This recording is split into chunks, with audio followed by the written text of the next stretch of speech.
காப்பாத்தின இதே அமைப்புங்கிறது இப்ப பாத்தீங்கன்னா முழுக்க முழுக்க பணத்தால மட்டுமே முடிவெடுக்கக்கூடிய, பணத்தால மட்டுமே செயல்படக்கூடிய ஒரு அமைப்பா தான் இருக்குது.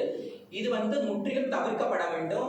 ஏன் தவிர்க்கப்பட வேண்டும் அப்படின்னா, இன்னைக்கு இந்த ஒட்டுமொத்த இந்தியா, எஸ்பெஷலி தமிழ்நாடு எதிர்பார்க்கிற இந்த சமூகம், நம்ம எல்லாருமே எதிர்பார்க்கிற ஒரு விஷயம் என்னன்னா, இந்த ஒடுக்கப்பட்ட சமூகமானது இன்னமுமே பாலியல் தொழில் மற்றும் பிச்சை எடுப்பதிலேயே சுத்தி, அந்த உலகத்தை சுத்தி இருக்கிறது வரைக்கும் நிறைய பேருக்கு இருக்குது. இது மாறணும் அப்படின்னா இந்த சிஸ்டம் கண்டிப்பா மாறணும். இல்லைன்னா இந்த சிஸ்டம் அறவே நீக்கப்பட வேண்டும். சரி, இந்த சிஸ்டத்தை ஏன் இவ்வளவு தூரம் மந்த்ராமா இதை தைரியமா இதை வெளிக்கொண்டு வந்ததுதான் மிகப்பெரிய அதிசயம் எனக்கெல்லாம். ஏன்னா இந்த விஷயத்தை பத்தி மந்த்ராமா ஃபர்ஸ்ட் பேசினாங்க, ரெண்டாவது நான் வந்தேன். அப்ப ஃபர்ஸ்ட் ரெண்டு தான் நம்பிக்கை, ரெண்டு எண்ணம் தான் இங்க இருக்குது, சரிங்களா? ஆனா இதை வெளியே கொண்டு வந்தது ஏன் நான் அதிசயம் அப்படி சொல்றேன் அப்படின்னா, எல்லாருக்குமே ஒரு பயம். ஏன் பயம்? இந்த அமைப்பானது முழுக்க முழுக்க செயல்படுறதுக்கு முக்கிய காரணமே ஒவ்வொரு மாவட்டத்திலையும் உள்ள திருநங்கைகள், மூத்த திருநங்கைகள், அதாவது நாயக் என்று அவர்களை குறிப்பிடுவார்கள்.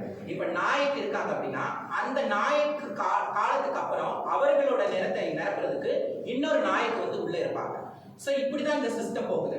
சோ இது எப்படி இளம் திருநங்கைகள் அஃபெக்ட் பண்ணுது அப்படின்னா, இவங்களோட சீனியாரிட்டி படி என்ன பண்ணுவாங்க அப்படின்னா, இன்னைக்கு நான் உள்ள நுழைஞ்சிருக்கேன் அப்படின்னா, இன்னைக்கு நான் மூக்கு காது குத்தி சர்ஜரி எல்லாம் பண்ணிட்டு ஒரு லெவலுக்கு போயிட்டேன் அப்படின்னா, எனக்கு கீழே ஒரு 10 திருநங்கைகளை சேர்த்துட்டேன் அப்படின்னா நான் கொஞ்சம் பலசாலி.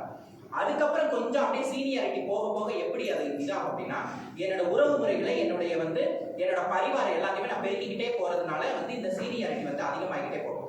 இப்படியே மேல மேல போயிட்டு அந்த நாயக்கு இருக்கிற இடத்துல நானும் உட்காரலாம், சரிங்களா? இதுல எந்த வித பிற்போக்குத்தனமும் கிடையாது. சரி, இந்த இதுல அப்படி என்னதான் நடக்குது? முழுக்க முழுக்க பணம் சார்ந்த விஷயம் தான் நடக்குது, ஃபர்ஸ்ட் பாயிண்ட். ரெண்டாவது என்ன அப்படி நடக்குது அப்படின்னா, பாலியல் தொழிலும் பிச்சை எடுப்பதும் தான் இந்த சமூகம் இட்ட வழி.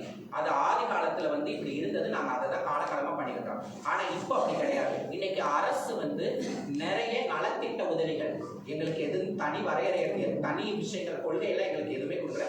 நிறைய நலத்திட்ட உதவிகள் பண்றாங்க. இதை வச்சு 1-2 என்ன மாதிரி அத்தி கூத்தார் போல அங்கங்க ஒரு ஆள் மேல வர்றாங்க, சரிங்களா? சோ அந்த விஷயம் நடக்குது.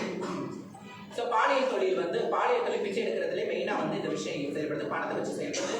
இன்னொரு இளம் திருநங்கைகள் இதுல மெயினா என்ன பாதிக்கப்படுறாங்க அப்படின்னா, பெற்றவங்க தன்னை ஏத்துக்காத தருணத்துல தன்னை மாதிரி தேடுறவங்க சரிவர இல்லாத ஒரே காரணத்தினாலையும் இந்த மாற்றுப்பாலின குழந்தைகள் பாதிக்கப்படுறாங்க.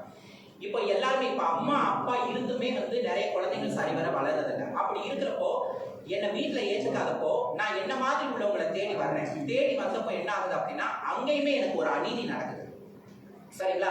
இதுல முதல் குற்றவாளியா நான் என்ன பொறுத்த வரைக்கும் சொல்றது என்ன அப்படின்னா, பேரண்ட்ஸ் தான். சோ ஒரு குடும்பம் ஒரு மாற்றுப்பாலின குழந்தையை ஏத்துக்கிட்டாலே இவ்வளவு தூரம் நம்ம வெளியே இவ்வளவு தூரம் போராட்டம் பண்ணணுங்கிற அவசியம் கிடையாது, கொடி பிடிக்கணுங்கிற அவசியம் கிடையாது, நிறைய இழிவான சூழ்நிலைகளை சந்திக்கணுங்கிற அவசியமும் கிடையாது. சோ பெற்றவங்க ஏத்துக்கிட்டாலே இங்க 100% அல்ல 200% பிரச்சனைகள் முடிந்தாற் போல், சரிங்களா? ஆனா பெற்றவங்க ஏத்துக்கிறது கிடையாது. சரி, இவங்க நம்மளை வெளியே விட்டு அனுப்பிட்டாங்க. இப்போ நம்ம என்ன பண்றோம்? நம்ம இந்த ஜமாத் லீடர்ஸ் கிட்ட வரோம். இவங்க என்ன பண்றாங்க அப்படின்னா, இதை முழுக்க முழுக்க ஒரு தொழிலுக்கு தேவையான ஆதாயமா பயன்படுத்துறாங்க. இங்க பணம் தான் விளையாடுது. அப்படி என்ன இந்த ரூல்ஸ் அண்ட் ரெகுலேஷன்ஸ்? இங்க பணம் எப்படி விளையாடுது? ஃபர்ஸ்ட் ஒரு திருநங்கை முதற்கட்டமா உள்ள வரும்போது அவளுக்கு இருக்கும் பெண்ணாக மாறக்கூடிய அந்த உணர்வை இவங்க என்ன பண்றாங்கன்னா, கேட்ச் பண்ணி இவங்க ஆதாயமா பயன்படுத்துவாங்க. ஃபர்ஸ்ட் விஷயமே இதுதான். என்ன அப்படி? சர்ஜரி பண்ணணுங்கிற விஷயம். நீ எனக்கு காலங்காலமா ஒரு வருஷம் 1.5 வருஷம் எனக்கு இந்த மாதிரி நீ பணம் சேர்த்துதா. இப்ப பணத்துக்கு எங்க போவேன்? சமூகம் இட்ட வழியான பாலியல் தொழிலும் பிச்சை எடுப்பது மட்டும் தான், சரிங்களா? இதன் மூலமா நான் என்ன பண்ணுவேன்? சம்பாதிச்சு கொடுப்பேன்.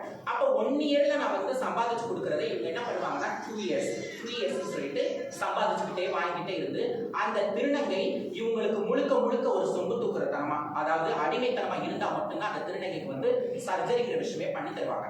இல்லைன்னா என்ன பண்ணுவாங்கன்னா அசால்ட்டா அடிச்சு வெளியே அனுப்புவாங்க. இல்லைன்னா இன்னமுமே இது ஒரு